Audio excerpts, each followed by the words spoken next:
Hello everyone, in this video we will discuss about breast carcinoma. This is the part first of the breast carcinoma series. Now here in this video we'll discuss about the risk factors and the etiopathogenesis behind the breast carcinoma.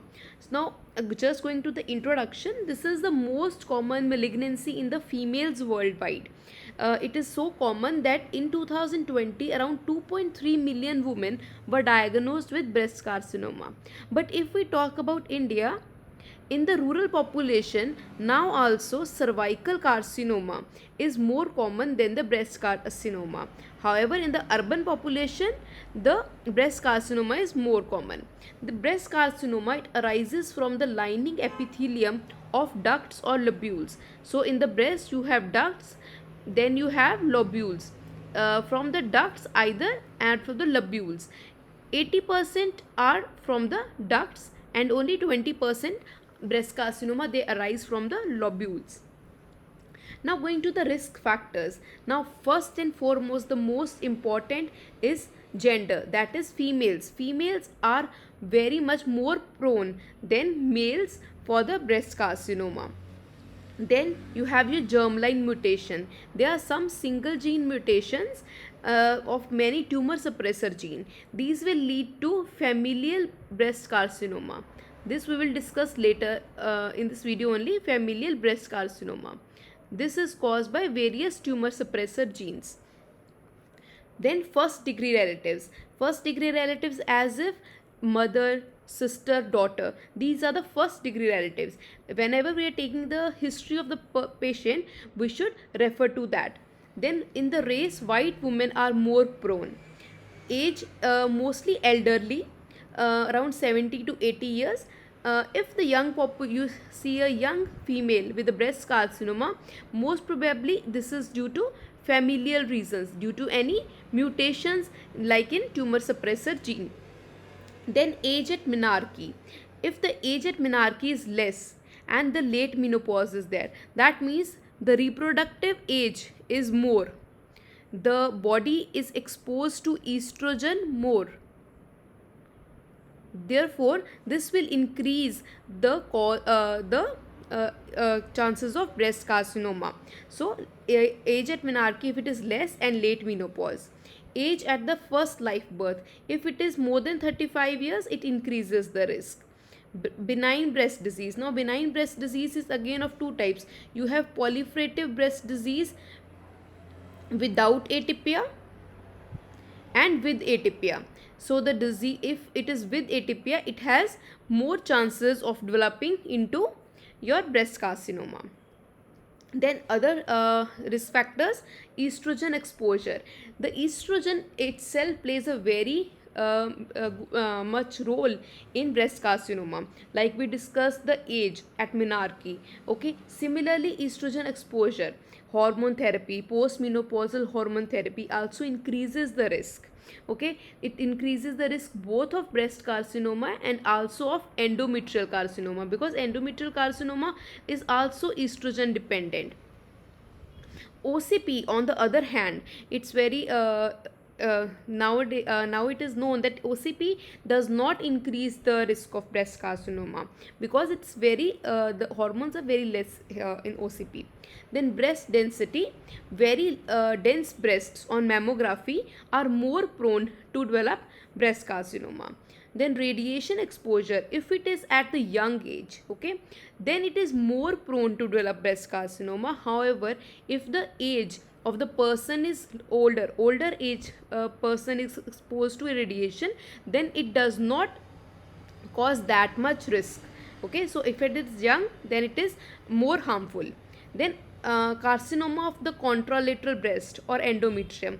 If the person is already having carcinoma endometrium, then you should screen for breast carcinoma also, because endometrium also shares the same risk factors, same estrogen dependency. So therefore breast carcinoma can also be present. Diet majorly does not have any role, but alcohol, moderate to severe consumption of alcohol increases the risk of breast carcinoma. Then breastfeeding. It decreases the risk. Prolonged breastfeeding is helpful to prevent against breast carcinoma. Then pesticides such as organochlorine pesticides, these are, they resemble estrogen only, therefore they also increase the risk of breast carcinoma. These are the risk factors which are involved in breast carcinoma. Now going to a very important topic, that is familial breast carcinoma. Now familial breast carcinoma, it accounts for around now in this there are single gene mutations which are present. Now if you remember from neoplasia, there are tumor suppressor genes, then you have proto-oncogenes. So both are involved in case of breast carcinoma, but the majority the genes which are responsible for familial type of breast carcinoma, they are tumor suppressor genes. Okay, now all of the genes which are enlisted over here, they are tumor suppressor gene. The main ones are, you have BRCA1, that is breast carcinoma gene 1, breast carcinoma gene 2, then you have PALB2, that is the partner and localizer of BRC2 gene. This is the new addition in the Robbins. Okay, this is a very new addition. Then you have your P53 gene, CHEK2 gene, and other genes. Okay, mostly your BRCA1 and BRCA2 gene are responsible for around 80% of the familial carcinomas. Okay, we are talking about familial breast carcinoma. Not all breast carcinoma are familial. Okay, only 3% are in totality, BRCA1 and BRCA2 are responsible only for 3%. But if we talk about only familial breast carcinoma, then 80% are responsible by BRCA1 gene and BRCA2 gene, because they are high penetrance genes. So these are all your tumor suppressor gene, and you should remember the localization of BRCA1 and BRCA2 gene also. BRCA1 is, you can remember it like that, it is 1, but the number is 17q, it is more. Okay, that is long arm of 17, and BRCA2 is 13q. Okay, it is, the number is lower.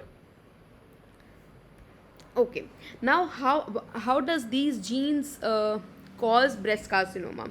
So whenever there is any cell injury, okay, ideally the cell should go into cell cycle arrest. Okay, if you remember from neoplasia, so cell injury is there, the cell goes into cell cycle arrest, then DNA repair takes place with the help of various genes, and then if it is not the injury is not restored, the cell is not repaired, then it should die by apoptosis. Okay, this is the whole pathway. Okay, so there are various genes like ATM should sense DNA damage. So if it is not there, then the risk of developing carcinoma is there. Similarly, P53 and CHEK2 genes are involved in cell cycle arrest. Okay, P53 is involved in cell cycle arrest, it is involved in repair also, it is also responsible for the cell death by apoptosis. So therefore if there is mutation in this gene, it will cause your breast carcinomas. Then BRCA1 and BRCA2 gene. Now these genes are DNA repair genes. They are further also, if you remember, in tumor suppressor gene, the genes are divided into various categories. These go into DNA repair genes. Okay, they are responsible for the actual repair. So they repair the DNA by homologous recombination. That means if there is a problem in one chromatid, then the normal sister chromatid is used to repair the broken part of the DNA. Okay, so if there is abnormality in the BRCA1 and BRCA2 gene, that means the DNA repair will not go and the breast carcinoma can occur. Now there are other tumors also associated with the BRCA1 and BRCA2 gene. Mostly it is not known why the BRCA1 and BRCA2 are very much involved in breast carcinoma, but they are involved in other carcinomas also, such as ovarian carcinoma, prostate carcinoma, pancreas. BRCA2 is involved in ovarian, especially in male breast carcinoma, and in P53 is involved in variety of carcinomas, and there is a syndrome associated if there is loss of P53 gene, that is Lee-Fromeny syndrome. It is involved in variety of carcinomas. Now going to the etiopathogenesis. Okay, before understanding the etiopathogenesis, you should understand the molecular classification of the breast carcinoma. There is a molecular classification nowadays done. Okay, it is based on IHC and genetic part. Okay, so IHC will detect the ER positivity, HER2 positivity. This you can see on the IHC. So if it is ER positive and HER2 negative, this is known as luminal type. HER2 positive is known as HER2 enriched type. ER negative, HER2 negative is known as basal type. Now the first category, which is luminal, that means the ER, that is estrogen receptor, is positive. However, HER2 is negative. So the ER is positive and HER2 is negative. This is known as your luminal type. Now luminal type is further divided into A and B depending upon the proliferation of the cell. A is low proliferation and B is high proliferation. Apart from luminal A, HER2 is also high proliferation, basal-like is also high proliferation. Only luminal A is low proliferation, and this accounts for the majority of the breast carcinomas. High proliferation is associated with BRCA gene mutation. Okay, so if you see over here, so in luminal part, in which you have your ER positive and HER2 negative. Okay, this we see on IHC, ER positive and HER2 negative. This is associated with BRCA2 mutation. And if it is HER2 positive, okay, as in spite of anything, if HER2 is positive, it goes into this stage, the second category, that is HER2 positive. Then there is basal-like, in which there is BRCA1 mutation. Here you have negative, ER also negative, and your HER2 also negative. And if PR is also negative, then it goes into triple negative category. Okay, this is the molecular classification in general. So if you talk about the etiopathogenesis, you have your normal breast. Okay, now BRCA2 mutation takes place, that is germline BRCA2 mutation takes place. It will lead to your atypical ductal hyperplasia. This atypical ductal hyperplasia, along with some proto-oncogene mutations, these will further lead to your DCIS, that is in situ carcinoma, and further will cause invasive carcinoma. This is luminal type. This is the majority carcinomas. Then second pathway is your HER2 enriched pathway, in which the HER2 is positive. Now one thing good about HER2 positivity is that it responds to the Herceptin very good. Okay, so in this there is mutation in the P53 and there is HER2 amplification also, and this will lead to, in this the precursor lesion is atypical apocrine adenosis. Okay, here it was atypical ductal hyperplasia.